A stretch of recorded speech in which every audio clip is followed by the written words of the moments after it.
السلام علیکم۔ کراچی حیدرآباد موٹر وے پر گاڑیوں میں تصادم، 13 افراد جاں بحق، ہر طرف انسانی اعضاء بکھر گئے، دلخراش مناظر نے سب کو رلا دیا۔ کیا آپ حالات حاضرہ سے آگاہی حاصل کرنا چاہتے ہیں؟ خبر کے پیچھے چھپے اصل حقائق جاننا چاہتے ہیں تو ابھی سبسکرائب کیجئے ذیل پاکستان کو اور ساتھ ہی گھنٹی کے نشان پر کلک کر دیں۔ آپ کو بتاتے چلیں کہ کراچی حیدرآباد موٹر وے M9 پر کاٹھور کے مقام پر گاڑیوں کے تصادم کے نتیجے میں خوفناک ٹریفک حادثے پیش آیا، جس میں اب تک بچوں سمیت 13 افراد جاں بحق ہو گئے۔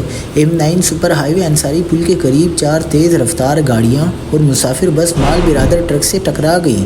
حادثے میں ایک مسافر بس، ایک مال بردار ٹرک جبکہ کم از کم 3 کاریں ٹکرائیں۔ حادثہ گڈاپ لنک روڈ پر ٹرک اور کوچ کے درمیان پیش آیا۔ ابتدائی اطلاعات کے مطابق کوچ غلط سمت پر جا رہی تھی۔ پولیس حکام نے بتایا کہ حادثے میں 3 خواتین اور بچے سمیت 13 افراد جاں بحق ہو گئے۔ حادثے میں متعدد افراد پل سے نیچے گر گئے۔ آئل ٹینکر کا ٹائر برسٹ ہونے سے خوفناک ٹریفک حادثہ پیش آیا۔ حکام نے بتایا کہ ٹائر برسٹ ہونے سے آئل ٹینکر بس سے ٹکرا گیا۔